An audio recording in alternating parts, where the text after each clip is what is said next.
Thank you all of you. Please बैठ सकते हैं, मे बी सीटेड प्लीज। अभी एक शब्द, एक अल्फाज इस्तेमाल कर रहे थे, दावतनामा। दावतनामे में जब वो आता है, उसको दावत दी जाती है तो उसको खिलाया जाता है, लेकिन मैं उल्टा खिला के जा रहा हूँ। दावतनामे का ये तरीका बहुत अच्छा है और खुदा बा बहुत प्यारा है। ज्यादा वक्त नहीं लेंगे क्योंकि टाइम फिसलता जा रहा हमारे हाथ से। तो एक खूबसूरत सी बात आज आपके साथ पढ़, थोड़े वक्त में, अगर ज्यादा हो गया तो आधा आज बोलेंगे, आधा 8 तारीख को बोल देंगे, या फिर कभी बुलाएंगे, इनका दिल करेगा दावतनामे के लिए तो हम फिर आएंगे और फिर उस बात को आपके बीच में रखेंगे, ताकि खुदावन मेरे और आपको बड़ी बरकत दे। हालेलुया। जल्दी से एक आयत निकाले, पहला तस्लीम के 5वां बाब और उसकी 23वीं आयत को पढ़िएगा। पहला तस्लीम के 5वां बाब उसकी 23वीं आयत में खुदा का कलाम मेरे और आपसे इस तरीके से बात कर रहा है। सुनिए, पौलुस रसूल थिस्सलुनीकियों की कलीसिया को एक लाइन लिख रहा है। खुदा जो इत्मीनान का चश्मा है, हाँ, आप ही तुमको हाँ, बिल्कुल पाक करे। तो आप यानी खुदाबंद जो इत्मीनान का चश्मा है वही तुमको पाक करेगा। ना तो न्यूटन करेगा, ना तो कमल करेगा। कौन पाक करेगा? आसमान का खुदा। आगे बढ़िएगा। और तुम्हारी रूह, नंबर 1, तुम्हारी रूह उंगली पे गिनिएगा, तुम्हारी रूह और जान, और तुम्हारी जान तुम्हारा बदन और तुम्हारी जिस्म, तुम्हारे खुदावंद ईसा मसीह के आने तक हाँ, पूरे पूरे और बेऐब महफूज रहे। लिखा है खुदाम यीशु मसीह कह रहा है, खुदाम यीशु मसीह ये चाहता है कि वो तुम्हारे रूह को, तुम्हारी जान को, तुम्हारे जिस्म को क्या रखे? बेऐब और पाक रखे। यह 3 चीज की बात हो रही है और ये 3 चीजों में से 2 दिख रही हैं आपको। आपको जिस्म दिख रहा है, आपका अपना जिस्म है, आप मेरा जिस्म देख रहे हैं। आपको अपनी ये भी दिख रही है जान, लेकिन आपको रूह नहीं दिख रही है। और आज मैं आपसे ना तो जिस्म की बात करूंगा, ना जान की बात करूंगा, आपके साथ रूह की बात करूंगा, क्योंकि जिस्म भी खत्म हो जाएगा। आपने देखा इस साल के अंदर दिल्ली में ही कितने लोग मर गए और यहां तक कि दफनाने के लिए जगह नहीं मिली। हमें बुलाया गया कि आप दफना दो, उन्होंने मना कर दिया है, तो हम मंगोलपुरी में गए जहां पे लोग कोविड वालों को दफनाया जा रहा था। कब्र जगह ही नहीं थी, क्योंकि जिस्म चाहे बीमारी से जाए चाहे वैसी जाए, खत्म होना है। इस जिस्म का कोई वजूद नहीं है। आपका जिस्म बहुत अच्छा है, मैं तो बहुत बदसूरत हूं, यहाँ पे बहुत हसीन लोग बैठे हैं, लेकिन ये जिस्म एक दिन खत्म हो जाएगा। जब तक हम जिंदा हैं तो इस जिस्म की कीमत है, लेकिन जिस दिन ये जिस्म में से जान निकल जाती है तो ये जिस्म 2 कौड़ी का रह जाता है। और जब जान निकल जाती है तो रूह कहां चली जाती है? आसमान पे। और खुदा बाप बता रहा है कि वो तुम्हारे जिस्म, तुम्हारी जान और तुम्हारी रूह की पूरी पूरी हिफाजत कर सकता है। मेरे और आपके लिए बहुत जरूरी कि हम अपने रूह की हिफाजत करें, जिस्म की नहीं। जिस्म की हिफाजत करने के लिए लड़के लोग जिम जाते हैं, सुबह वॉकिंग करते हैं, अपनी जान की हिफाजत करते हैं, हल्का सा कुछ हो जाए तो एकदम डॉक्टर के पास जाते हैं, लेकिन अपने रूह की हिफाजत नहीं कर पाते हैं क्योंकि वो दिख ही नहीं रही है। जिस्म तो चेहरे में, हम उसमें आईने में देख लेते हैं। बहनें जैसे बड़ी होती तैयारी करती है, अक्सर उन्हीं को तैयार होने में टाइम लगता है। हमारी मैम साहब भी बहुत बार देर लगाती थी, आधे घंटे तक वो तैयार हो रही है और बाहर आके हमसे पूछ रही है हम कैसे लग रहे हैं। तो हमने कहा भैया आधे घंटे क्या कर रहे थे? पहले तो हमारी जो ये बहनें थी, हमारी माँ वगैरह थी, तो हल्का सा काजल लगाते थे। अब तो तैयारी में एक लंबा काजल है और फिर ये जो पलकों पे भी आने लगा है।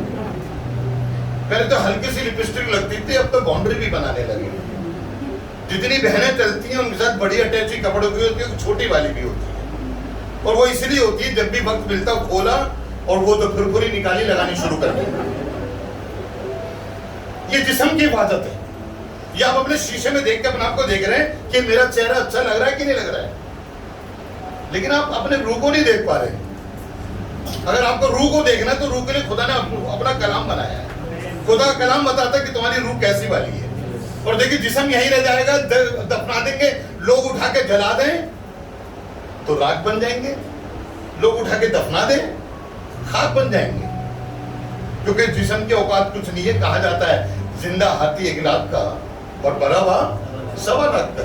यहाँ आदमी की कीमत 2 कौड़ी की होती है। वो औरत या वो आदमी जो कहता है मैं तुम्हारे लिए आसमान के ताले भी तोड़ते ला तक, हम बोलते हैं ना बहुत बार ऐसे, जब मर जाते हैं थोड़ी देर के लिए दिखाते हैं रोना धोना, फिर उसके बाद कहते हैं यूं इशारों में कि ले जाओ। कोई कीमत नहीं है। अगर कीमत है तो आपके रूह की, रूह आपके अंदर है तो आप देख रहे हैं, रूह आपके अंदर है तो मैं बोल रहा हूँ, रूह आपके अंदर है तो आप कानों से सुन रहे हैं। आप मेरे को और आपको इस रूह की हिफाजत करनी है। और खुदा बाप चाहता है दुनिया के लोग जिस्म की ज्यादा हिफाजत करते हैं और रूह की हिफाजत नहीं करते। देखिए रोमियो का 8वां बाब है और उसकी 5वीं आयत से पढ़ना शुरू करें। वहां पे कुछ ऐसे लिखा, चाहे हिंदी में पढ़ दें, मेरे को हिंदी भी अच्छी लगती है, उर्दू भी अच्छी लगती है, लेकिन हिंदी में भी पढ़ दें। कैसे लिखा है या उर्दू में पढ़ दें जी। 8 बाब 5वीं आयत रोमियो का। क्योंकि शारीरिक यानी जिस्मानी आदमी शरीर की बातों पर मन लगाता है। किसकी बातों मन लगाता है? जिस्म की बातों पर। अपने जिस्म की सोचता है, दूसरे की जिस्म की सोचता है। क्योंकि जिस्मानी आदमी जिस्म की बातों पर मन लगाता है, परंतु आध्यात्मिक, लेकिन जो रूहानी, उर्दू में लिखा है, लेकिन जो रूहानी आदमी है आत्मा की बातों वो रूह की बातों पे ये मन लगाता है। अब आप खुद ही जांच लीजिए आप किस बात पे मन लगा रहे हैं। I am so glad to see कि यहाँ पर मैं पवित्र आत्मा से भरे हुए लोगों के साथ खड़ा हूं। मुझे अच्छा लग रहा है क्योंकि यहाँ पे 3 चीजें बहुत अच्छी लगी मुझे। Number 1 punctuality, number 2 discipline, number 3 worship of God. यही इंसान की जिंदगी में होना चाहिए और ये वही करता है जिसके पास खुदा की। क्योंकि जिस्मानी आदमी जिस्म की बातें करता है और रूहानी आदमी रूहानी बातें करता है। आगे बढ़िएगा। हाँ, शरीर पर मन लगाना तो मृत्यु है, लिखा है, बड़े ध्यान से सुनते जाइएगा। अब मेरे को लगता है प्रचार करने की जरूरत नहीं पड़ेगी। जिस्म पे मन लगाना क्या है? मौत है। अगर आप जिस्म पे मन लगाएंगे, जो बहनें बहुत तैयार होती हैं, मुझे अच्छा लगता है हमारी ये जो बेटी है बिल्कुल लगी नहीं कि तैयार हुई है, हुई भी होगी तो नहीं लग रही। हाँ, जो जिस्म पे मन लगाता है उसके लिए मौत खड़ी है। आगे बढ़िएगा। परंतु आत्मा पर मन लगाना, परंतु जो रूह में अपना मन लगाता है, जीवन और शांति, जिससे क्या मिलता है? जिंदगी और सलामती। कैसी जिंदगी?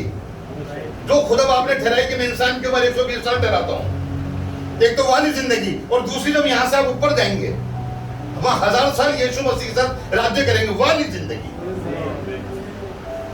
लेकिन कब? जब आप रूहानी बातों पर ये जिंदगी मिलेगी आपको। और दूसरा लिखा था सलामती, शांति। आज इंसान की जिंदगी में शांति नहीं है। लॉकडाउन है, हमारे पास खाने के लिए खाना नहीं है, पहनने के लिए कपड़ा नहीं है। लेकिन नहीं, जब आपके रूहानी बन जाएंगे तो 500 रुपए वाली एक बात हो रही थी, 500 रुपए आपकी जिंदगी को बदल देगा। मेरे को आपको रूहानी बनना, जिस्मानी नहीं। क्योंकि जिस्म की कीमत इसी दुनिया में है भाई, लेकिन रूह की कीमत यहाँ पे भी है और वहां पे भी है। तो हमने रूह की कदर करनी है। अगर हम रूह की कदर नहीं करेंगे भाई, इसी दुनिया में हलाक हो जाएंगे। आपको मालूम है ना, जो यीशु मसीह के पीछे चलते हैं वो 2 बार जन्म लेते हैं, मरते 1 बार है। और जो यीशु मसीह के पीछे नहीं चलते, 1 बार पैदा होते हैं, मरते। अब आप कहेंगे ऐसे कैसे? एक तो माँ के पेट से निकले थे तो मर नहीं है। यीशु मसीह भी माँ के पेट से निकला था और उसने मौत को देखा था। और एक मौत वो है जब हम आसमान पे जाएंगे और जिस्मानी काम वहां पे जाहिर होंगे, तो हमारे को कायदा के उठाओ, इसे उस आग और गंधक की झील में फेंक दो। वो दूसरी मौत है। आप पढ़ लीजिएगा घर पे जाके प्रकाशित वाक्य उसका 20वां बाब। और खुदा का बेटा इस मौत से बचाने नहीं आया जो हमें 60 साल 70 साल 80 साल 90 साल 120 साल में आई। मैं खुदा का शुक्र करता हूँ, खुदा ने मुझे 70वें साल तक अभी तक अच्छा रखा।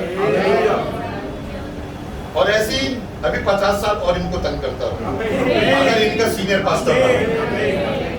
खुदा का बहुत अच्छा है। वो इस दुनिया में भी आपकी जिंदगी को महफूज रख सकता है। और जब आसमान पे जाएंगे तो वहां पे खुदा का बेटा दरवाजे पे खड़ा होगा और कहेगा है मेरे बाप के ध्यानदार होकर तू उस बादशाह में शामिल हो जो बनाए आलम से पेशतर तेरे लिए बनाए। किसके लिए? दुनिया की बात नहीं कर रहा। He is talking about me and you because we are the children of the God. If you are the children of the God, I want to say and assure you there is a kingdom in the heaven and you will enter in that kingdom. Hallelujah. हमें खुदावन के लोग बनना है, हमने रूहानी बातों पे अपना दिमाग लगाना है। तो क्योंकि लोग यही पौलुस कुलसियों की कलीसिया को सिखा रहा था। तीसरा भाव और उसकी पहली और दूसरी आयत को पढ़िएगा, जब तुम यीशु मसीह के साथ जिलाए गए, ऐसी लिखा ना लोग कुलसियों को तीसरा भाव और उसकी पहली आयत में लिखा है जब तुम यीशु मसीह के साथ जिलाए गए तो किस चीज के फिक्र में रहे? जल्दी से पढ़ते हैं कुलसियों 3:1। अतः जब तुम मसीह के साथ जिलाए जब तुम मसीह के साथ जिलाए गए तो स्वर्गीय वस्तु की खोज में भाई किसकी वस्तु में खोज में रहे? और आज सारी दुनिया किस खोज में है? स्वर्गीय वस्तु की खोज नहीं कर रहे। आप और मैं कर रहे हैं जो हम यहाँ पे बैठे हैं। जब मेरे को लग सकती है वो गर्मी तो आपको भी लग रही हो, लेकिन अगर हम दुख नहीं उठाएंगे तो बादशाह में दाखिल कैसे होंगे? हमें स्वर्गीय वस्तु की खोज करनी है। हमने सोने चांदी हीरे मोती वगैरह की खोज नहीं करनी। यीशु मसीह ने एक तमसील सुनाई थी कि एक आदमी को हीरा मिला, क्या मिला? मोती मिला। उसने उसे उठाया और उसको जाके अपने खेत में किसी के खेत में दबा दिया और जाके खेत खरीद लिया, यानी सब कुछ बेच डाला उस खेत की खातिर, उस मोती की खातिर। हमारा मोती हमारा यीशु मसीह है। हमने उसके लिए क्या करा है? जबकि बाइबल में लिखा है कि अपनी कमाई का 10वां हिस्सा खुदा को दो। कितने लोग देते हैं? मैं आई एम सॉरी, क्या मैं जान सकता हूँ कितने लोग देते हैं 10वां हिस्सा? 1 2 3 4 5 6 7 8 9 10 11 12 13 14 15 16 17। ओ वेरी गुड। 50% लोग खुदा को देते हैं। 1 रुपए में 10 पैसे पे आपका हक नहीं है। आप 90 पैसे खा जाइए, खुदा कभी नहीं पूछेगा। मालूम हिसाब किसका लेगा? 10 पैसे का। 100 रुपए में 10 रुपए, 1000 में 100 रुपए, 10,000 में 1000 रुपए, 1 लाख में 10,000 रुपए और 10 लाख में 1 लाख रुपए आपके नहीं है, वो खुदा के हैं। और जो ऐसा नहीं करते, खुदा को नहीं देते हैं, उनकी जिंदगी हमेशा मुसीबत में घिरी रहती है। उनके घर पे पानी टक्कर मारता है, बरसात पर टक्कर मारती है और वो कभी कभार गिरने लगता है। क्यों? क्योंकि जो खुदा का था तुमने खुदा को नहीं। तो हम रूहानी बने। जब तुम मसीह के साथ जिलाए गए तो स्वर्गीय वस्तुओं की खोज में रहो। जहाँ मसीह विद्यमान है। कहाँ पे? जहाँ पे अमिताभ लोग विद्यमान है, जहाँ पे आजकल शिल्पा शेट्टी की बातें हो रही बड़ी बड़ी, सब चैनल हम सब उसी में, और खोलते तो वही वाला, और अगर कोई दूसरा चैनल क्या करा वही देखने दो। हम दुनियावी चीजों में हैं। नहीं दुनिया की फिक्र। मैं आपको ये नहीं कह रहा टीवी मत देखें, मैं मना कोई कर रहा हूं, लेकिन ये सोच के देखिए। आप कहते हैं मेरे साथ यीशु मसीह, कितने लोग कहते हैं मेरे साथ यीशु मसीह? भाई मैं तो कहता हूँ मेरे साथ यीशु मसीह, और जब मैं टीवी देखता हूँ तो मैं सोचता हूँ यीशु मसीह मेरे साथ बैठा है। तो वो जो चीज मैं देख रहा हूँ क्या मुझे देखनी चाहिए थी? वो क्योंकि टीवी में हर कोई अच्छी चीज तो आती नहीं है। तो जब हम यीशु मसीह के साथ दिलाए गए, कैसे दिलाए गए? जब हमने बैप्टिज्म लिया, नीचे गए, ऊपर आए, तो हमें दूसरा जीवन मिला है। और जब उसके साथ दिलाए गए हैं तो हम आसमानी चीजों की फिराक में, उर्दू में बड़ा अच्छा लिखा है, और आसमानी चीजों की फिराक में। ये लेना है, ये कार खरीद रहे हो, वो कार खरीद रहे हो, ना। बाइबल में तो लिखा पहले तुम उसके धर्म उसके राज्य की खोज करो तो all this thing shall be added. दूंगा नहीं, छोड़ दूंगा। अंग्रेजी में बहुत अच्छा लिखा है कि सारी चीजें तुम्हारे साथ जुड़ जाएंगी। और मैं खुदा का शुक्र करता हूँ, जब से मैं 1986 में खुदा में आया। बाई बर्थ में क्रिश्चियन हूँ, मेरे पापा क्रिश्चियन थे, मेरे दादा क्रिश्चियन थे, लेकिन मैंने खुदा को जाना 15 नवंबर 1986 में, जब खुदा ने रात के 12 बजे मुझसे बातचीत करी। उसके बाद से मैंने आज तक मुड़ के नहीं देखा। CNI में जाता था, CNI छोड़ दिया। जब से खुदा को जाना तो खुदा के पीछे चल रहा हूँ। खुदा ने मुझे हर इस अच्छी चीज से नवाजा है। सारी चीजों को क्या बखान करूं, एक अच्छे पादरी से नवाजा। वो पादरी जो अपने सीनियर का ख्याल रखता है। खुदा ने हमें अच्छी चीजें दी हैं, इनके साथ अच्छे आज मैं यहाँ सोच देख रहा था वर्षे, तो मैं सोच रहा था, आज से 5-6 साल पहले मैं सुनता था इनकी वर्षिप, अरे आसमान जमीन का फर्क आ गया। हालेलुया। क्यों? क्योंकि जो आसमानी चीजों की लिखा है, मैंने धर्मी को ना तो कभी त्यागा हुआ और ना उसके औलाद को टुकड़े। खुदा बहुत प्यारा है। अगर आप रूहानी बने रहेंगे तो आप भी फलवंत होंगे और आपका बच्चा भी फलवंत। लेकिन मैं याद है, माँ बाप बड़े अमीर होते हैं, लेकिन उनके बाद उनके बच्चों को मैंने हाथ फैलाते हुए देखा है। Why? What is the reason? वो थे तो अमीर, लेकिन खुदा में अमीर नहीं थे, दुनियावी चीज में हुए होंगे। खुदा ने आज की तारीख में हमको सब चीज अता फरमाई है। बहुत बार खुदा ने ऐसी ऐसी चीजें दी हैं जिसका बखान मुझे करना नहीं चाहिए। जब भी कोई नई चीज आई दुनिया में तो हमारे पास आई, और 2-3 किलोमीटर तक किसी के पास नहीं थी। हमने शकरपुर में जब पहली कार ली थी 1986 में, तो 4 किलोमीटर तक किसी के पास कार नहीं थी। और आज भी अगर बोलिए तो कार इलेक्ट्रिक कार पूरे शकरपुर में भी किसी के पास नहीं है। हालेलुया। और क्यों? खुदा अपने लोगों को अच्छी चीजें देना, स्वर्गीय चीजों, आसमान की चीजों के फिराक में रहो। ये चीजें तो मैं तुम्हें यूं ही दे दूंगा, इसके लिए क्या भागना तुमने? इसके लिए अगर आसमानी चीजों की फ्रॉक में रहना चाहते हैं तो आपको रूह पर ध्यान देना पड़ेगा, जिस्म पे ध्यान नहीं देना पड़ेगा। सुनिएगा, इफ्सियों की किताब उसका 4था बाब और उसकी 30वीं आयत को पढ़िएगा। इफ्सियों की किताब उसका 4था बाब और उसकी 30वीं आयत में खुदा का कलाम मेरा आपसे यूं फरमाता है जी, परमेश्वर के पवित्र आत्मा को शोभित मत करो, खुदावन की पाक रूह को रंजीदा मत करो। इसके माने हम बहुत बार अपनी जिंदगी के अंदर खुदा की रूह को शोकित करते हैं। मालूम क्यों करते हैं? क्योंकि दिख नहीं रही है। अपने बाप को आप शोकित करके देखिए, वो काम करिए जो आपके बाप को नहीं अच्छे लगते हैं, अगले दिन ही वो आपको बेदखल कर देगा, ये मेरा बेटा नहीं आज के बाद। लेकिन खुदा का कलाम मेरा आपको सिखा रहा है, उसने अच्छों को तो ठुकराया नहीं, लेकिन पापियों को अपने सीने से लगाया है। मैं और आप दूध के दूल्हे नहीं है। अगर कोई ये कहे कि मैंने गुनाह नहीं किया, अच्छा किसी ने गुनाह नहीं करा, जरा हाथ उठाए। ठीक है, सबने गुनाह करा। जितने माँ के पेट से पैदा हुए सब गुनहगार हैं। और गुनाह की मजदूरी क्या है? रोमियो 6:23 में लिखा है, गुनाह की मजदूरी मौत है, लेकिन यीशु मसीह की बख्शिश हमारे लिए हमेशा की जिंदगी।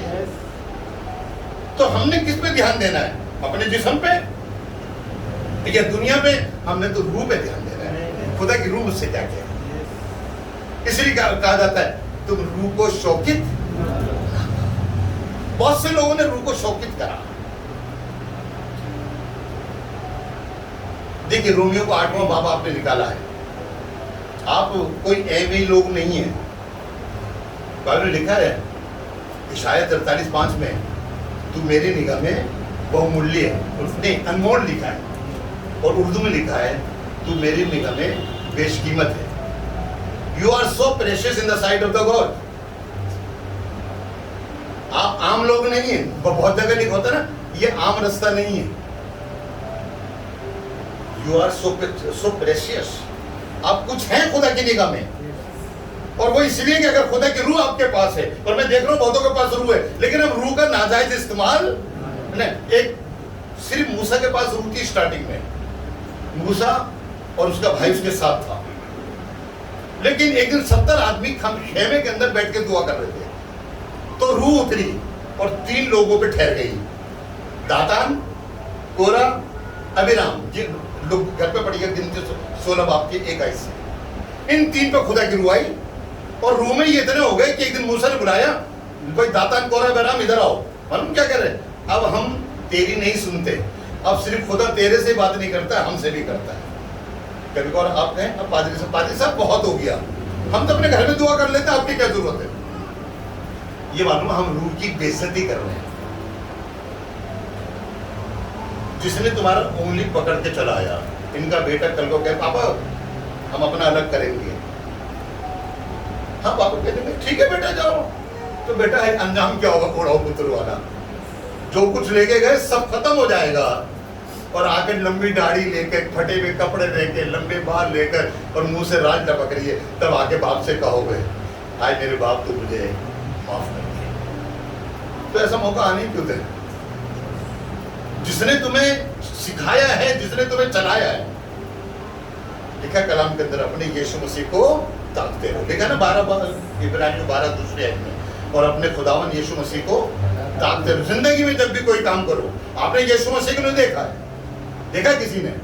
मैंने सभी देखी 15 नवंबर 1986 में, मैंने फेस टू फेस नहीं देख पाया, लेकिन मैं आपको बताना चाहता हूँ, अगर आप यीशु मसीह को देखना चाहते हैं तो इस अजीज को देखना शुरू करिए, क्योंकि यीशु मसीह इसके जरिए आपसे बात करता है।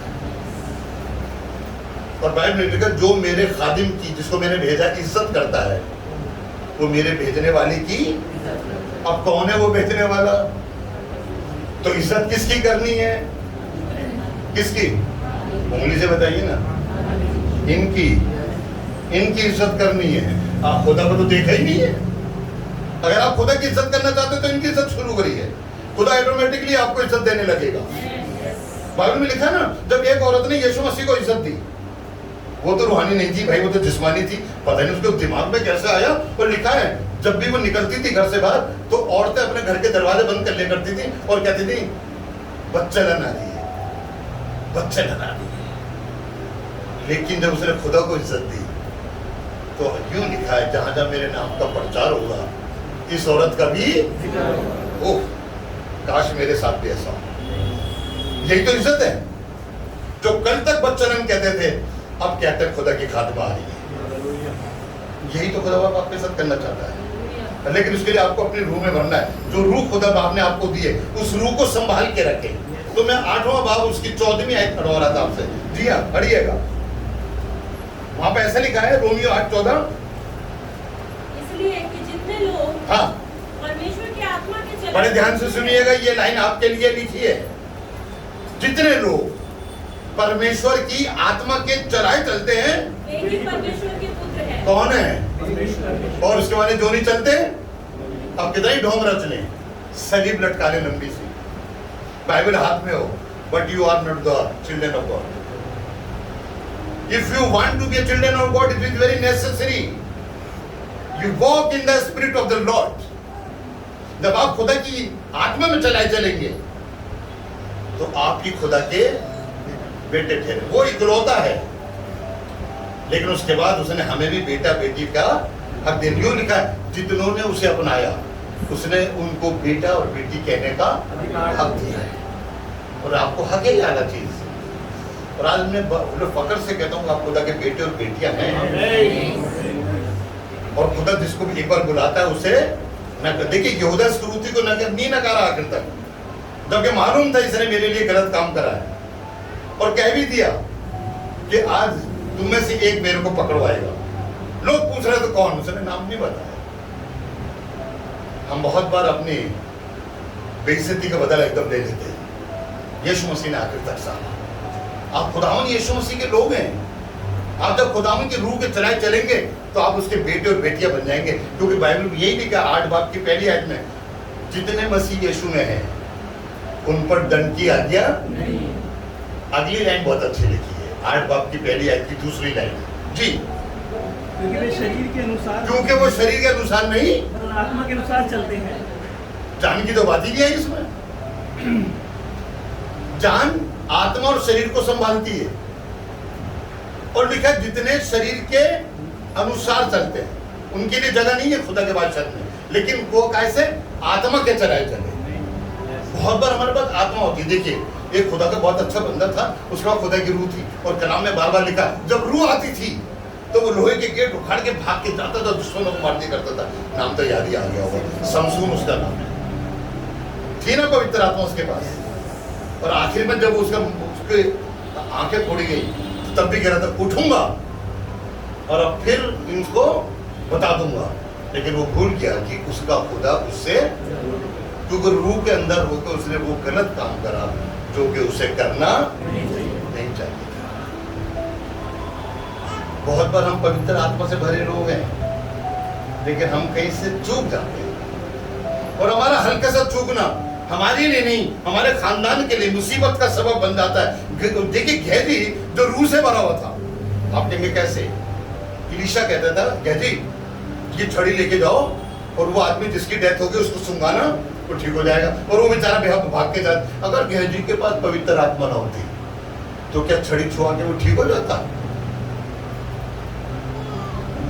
ये अगर लोग किसी को भेजेंगे तो उसी को तो भेजेंगे जिसके पास खुदा की रूह है। और वो गेहजी पवित्र आत्मा से भरा हुआ, सोना चांदी हीरे मोती देख के उसका जी ललचा गया और यूं कहने लगा मैं दौड़ के जाऊंगा और इससे कुछ ना कुछ। यही बात उसके लिए हलाकत, not only for him, for सारी जनरेशन। लिखा है इलीशा ने कहा नामान का कोड़ तुझको और तेरे वंश को।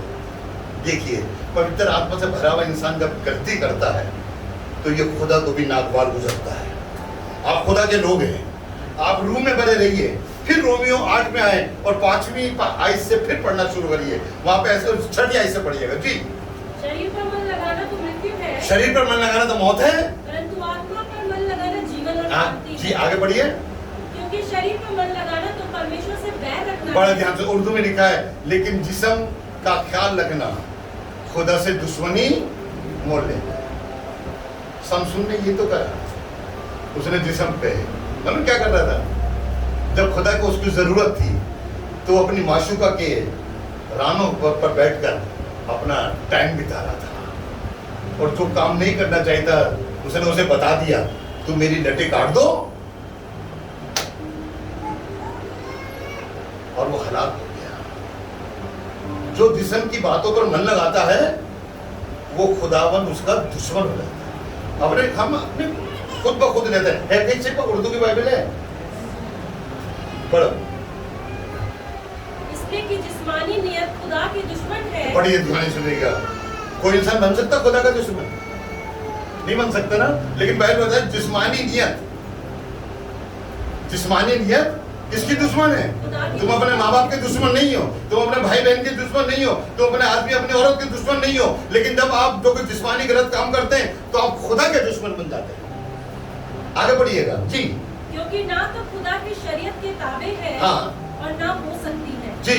और जो जिस्मानी है, बड़े ध्यान से सुनिएगा। और जो जिस्मानी, अगर कोई यहाँ पे जिस्मानी बैठा है, वही बात जो शरीर है, शरीर में है, if you are in the flesh, जो जिस्मानी है वो खुदा को खुश नहीं कर सकते। अब मेरे को आपके क्या लोग खुश कैसे करेंगे बताइए? सोना लेके जाए, चांदी लेके जाए, हीरो लेके जाए। जो बीका के 6 बाब में लिखा है, मैं खुदा के हजूर में क्या लेके जाऊं? वो किससे खुश होता है? मालूम खुदा किस चीज से खुश होता है? कि तुम रूहानी बने रहो। हम रूहानी बने रहे तो आप जितने 50 लोग बैठे हैं 100 बना देंगे इसी साल के आगे। और इन्हें मजबूर होना पड़ेगा कि हम कहीं दूसरी जगह चले जाएं, क्योंकि डबल स्टोरी तो बन नहीं सकती।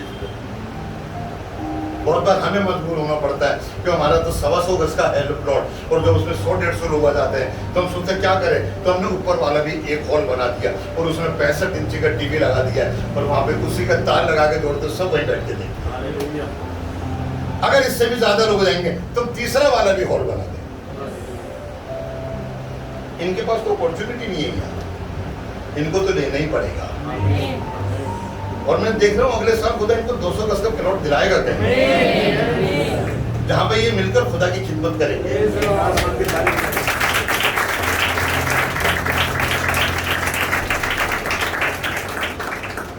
खुदावन के लोग रूह से भरे रहते हैं। गेहजी गलती कर गया। देखिए एक दिन दाऊद के पास खुदा की रूह थी ना, और बाइबल में लिखा है खुदा ने खुद कहा था मेरे को एक ऐसा लड़का मिल गया है जिसका दिल मेरे दिल से मेल खाता है। लेकिन पता ही नहीं एक दिन वो जिस्मानी बन गया। उसने एक औरत को नहाते हुए देख लिया और उसको अपने अपने घर बुला लिया क्योंकि राजा था। इसका ये जिस्मानी वाला काम उसके लिए मुसीबत बन गया। खुदा ने कहा इसका बेटा मार दो जो इससे पैदा हुआ है। और ये भी कह दिया जैसा तूने उस औरत के साथ का तेरी औरत के साथ भी ऐसी होगा। लेकिन शुक्र हो कि दाऊद ने माफी मांगी। ज़बूर 51 उसी माफी का सारा। कभी आप पढ़िएगा तो आपको मालूम होगा उससे गलती हुई थी, लेकिन उसके बाद उसने फिर कभी ऐसी वाली गलती नहीं की। तो बाप आपसे प्यार करता है, हम बहुत बार जिस्मानी बन जाते हैं। देखिए सुलेमान के पास उतर के आया था ना उतर के, और कह रहा था बोल तुझे क्या चाहिए। उसने कहा नहीं मुझे एक समझ दे दे। क्या दे दे? और आज का आदमी होता तो कहते थे हाँ खुदा वो BMW खड़ा कर दो, या मेरे को बंगला दे दो एक। हाँ अगर भाई कमल के पास आता तो वो ये कहते खुदा बाप 200 घर में डबल स्टोरी वाला मकान दे दो। खुदा पूछते क्या करेगा डबल स्टोरी में? खुदा बाप लोग ज्यादा हो जाएंगे तो ऊपर भेजेंगे। उसने कहा खुदा मुझे समझ दे दे। खुदा ने कहा ठीक है, समझ भी दी, इज्जत भी दी, शोहरत भी दी, दुश्मन भी तेरे को दे दिए, और कहा तेरा जैसा राजा ना तो हुआ और ना होगा। मालूम क्यों? रूह से भरा होता। कैसे? ये उसी औरत का लड़का है, बेते सबा उसी का बेटा है, और दाऊद ने इसी से कहा था आए मेरे बेटे अपने खुदा का ज्ञान रख। हिंदी में लिखा है और उर्दू में लिखा अपने बाप के खुदा को पहचान। आज बहुत बार ज्ञान की कमी है। अगर ज्ञान की कमी ना होती तो चर्च खुले होते। आज हमने अपना चर्च बंद नहीं करा, पुलिस वाले भी आए, कोई चालान काट के नहीं गए हमारा कभी भी। आपके पास खुदा का ज्ञान होना बहुत जरूरी है। आपने PhD कर ली है ओके, लेकिन वो PhD यहीं तक की तो है। ये PhD आसमान नहीं जाएगी, लेकिन जो आप बाइबल की PhD करेंगे वो यहाँ पे भी रहेगी, वहां पे भी। आप खुदा के लोग हैं, आप खुदा की रूह को नाजायज इस्तेमाल ना करें। जैसे कि दातान कोरा अबिराम ने करे थे। मालूम क्या हुआ जब नहीं आए? वो पाक रूह से भरे थे, नहीं आए तो खुदा ने क्या सजा दी थी? बताइए, किसी को पता है क्या सजा दी थी? उनके साथ 250 लोग जिस जमीन पे खड़े थे वो नीचे से जमीन खिसक गई, और सारे के सारे लोग ये वो लोग थे जिनके पास पवित्र आत्मा थी, लेकिन उन्होंने पवित्र आत्मा का मिसयूज किया। आपके पास पवित्र आत्मा है, आई नो वेरी वेल, लेकिन आप इसका कभी गलत इस्तेमाल, और खुदा बाप यही चाहता है अपने को कभी भी किसी से बड़ा ना समझे। तभी तो लिखा है धन्य है वो जो दिल के करीब है। यही लिखा ना, हिंदी में लिखा मन के दीन है, क्योंकि स्वर्ग का राज्य अगर आप खुदावन की बादशाह में दाखिल होना चाहते हैं तो आपको छोटा तो दातान कोरा बिराम अगर छोटा बन जाते तो वो इस तरीके से कभी मरते नहीं। खुदा बाप आपसे प्यार करता है, खुदा बाप को संभालना चाहता है। खुदा की रूह की इज्जत करिए, खुदा की रूह को अब सबसे पहला दर्जा खुदा की रूह को दीजिए, तो खुदावन आपकी जिंदगी को बदल देगा, और खुदावन आपके नाम के साथ अपना नाम जोड़ देगा। देखिए साउल के पास खुदा की रूह थी, लेकिन खुदा ने छीन ली। क्यों छीनी? बताइए क्यों छीनी थी? He was disobedient fellow। वो क्या था? हुक्म ना मानने वाला आदमी। उसने खुदा का हुक्म नहीं माना, और जिसके पास पवित्र आत्मा होती है वो क्या मानता है? वो मगर पादरी कहते आपको 2 मिनट की गवाही देनी, yes I will do it. Tony भैया के सामने नहीं खड़े हुए आप लोग, हम लोग भी बड़े उनके सामने खड़े होते बड़े सोचते हैं। अगर उन्होंने 3 मिनट का है और उन्होंने पीछे से कह दिया हालेलुया, तुम समझ गए हमारे 3 मिनट पूरे हो गए। यही हुक्म मानना है। और भी मौके मिलेंगे बोलने के लिए। आज यहाँ टोनी भैया नहीं तो मैं बोल रहा हूँ। अगर वो होते कहते बेटा 20 मिनट बोलना, 25 मिनट ओके। हालांकि मुझसे उम्र में छोटे वो 6 महीने। खुदा बाप आपसे प्यार करता है। खुदा बाप आपको एक ओबीडिएंट फेलो बनाना चाहता है। साउल ने गलती यही करी, सिर्फ साउल ही खत्म नहीं हुआ, सारा घराना खत्म हो गया। बचा तो एक लड़का मफूबूसियत, जिसकी दोनों टांगे खराब थी। उसी दाऊद ने, जो उसका दादा उसका दुश्मन था, उसी ने उसको संभाला, क्योंकि दाऊद के पास खुदा की रूह थी। साउल के पास बदरू थी, इसलिए वो दाऊद को मारता था। तभी कलाम में लिखा है दाऊद का खानदान बढ़ता गया, साउल का खानदान सिर्फ एक लड़के पे रह गया, वो भी लंगड़ा। अगर आप खुदा की रूह से भरे हुए हैं, आप अपनी तो सोचे, लेकिन अपने बाद अपने बच्चों का भी तो ख्याल रखो। तभी तो बाइबल में लिखा है अपने बच्चे को उस मार्ग की शिक्षा दे जिस पर उसे इन्होंने कहा बुढ़ा होने पर भी उस मार्ग से फिरेगा नहीं। मैं शुक्र करता हूँ हमारी एबीसी में सारे कलीसिया के लोग खुद भी खुदा के पास है और अपने बच्चों को भी खुदा के साथ। मैं देख रहा हूँ एक दो बच्चे एक आध और पे होगा छुपा हुआ, ये कितने आराम से बैठे हैं। इसके माँ बाप कौन है? कौन है तुम्हारे पापा? और उसका वो भी आप ही का है। देखिए माँ बाप कहाँ बैठे, बच्चे यहाँ बैठे। This is the discipline. माँ बाप भी डिसिप्लिन जानते हैं, उनके बच्चे भी। जब आप खुदा की रूह से भरे होंगे, खुदा की रूह आपको भी तायद करेगी और खुदा की रूह आपके बच्चों को। तो मैं क्या करूं फिर आगे में? बाकी के लेसन में अगली बार बुला लीजिएगा कभी। लेकिन आखिर में तायद आपके लिए छोड़ के जाता हूं। रोमियो का 8वां बार और 11वीं आयत में ऐसा लिखा, पढ़िएगा। और अगर उसी का रूह, बड़े ध्यान सुनिएगा, और अगर उसी का रूह उसमें बसा हुआ है। अब सभी कहेंगे क्या मेरे पास रूह है? तभी तो यीशु मसीह ने एक दिन कहा था, गौर से देखो, जिसे तुम ज्योति समझ रहे हो तुम ज्योति नहीं वाली, जिसे तुम ज्योति समझ रहे हो कहीं वो अंधकार तो नहीं। यही कहा था ना। बहुत से लोग कहते मेरे पास पवित्र आत्मा है, बहुत से लोग कहते हैं मेरे पास आता है, और कहते हैं भाई साहब मेरे पास पवित्र आत्मा है। तो मैंने कहने की जरूरत नहीं, पेड़ तो अपने फलों से पहचाना जाता है, कहने की क्या जरूरत है? फल दिखाओ ना अपने, क्योंकि पवित्र आत्मा जिसके पास होता है उसके पास 9 फल होते हैं। कितने फल होते हैं? व्यक्तियों को 5 बार 22 में 8 पढ़ लीजिए घर में बैठ। ये 9 फल आपके अंदर होने चाहिए। अगर उसी का रूह, किसका रूह? शैतान का नहीं, यीशु मसीह का। वो आना खुदा जिसने कहा था उससे कुंवारी मरियम से, खुदा की रूह तेरे पे साया करेगी और तुझसे एक बेटा पैदा होगा।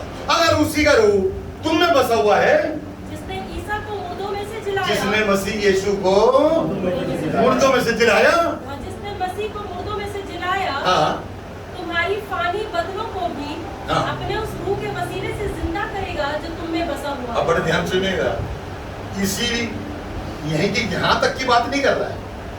एक दिन तो आप जाएंगे कब्र में, जाएंगे नहीं जाएंगे? मैं भी जाऊंगा, पता नहीं कब जाऊंगा। उम्मीद करता हूँ 120 साल में जाऊंगा, लेकिन उम्मीद तो खुदा पे लगी है।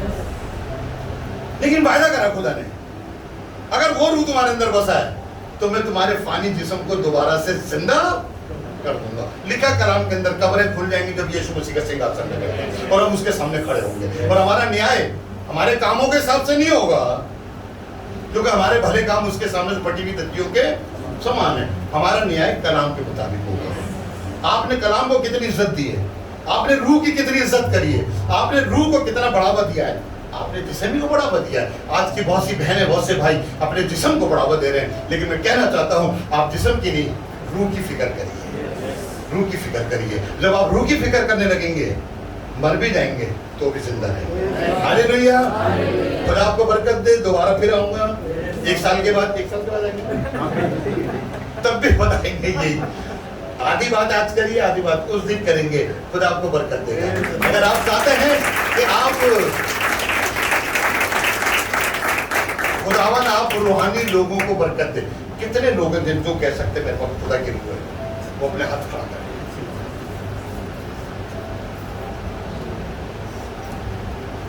मेरी आंखें पहचान जाएगी सबको, क्योंकि 36 साल हो गए मुझे खुदा के पास।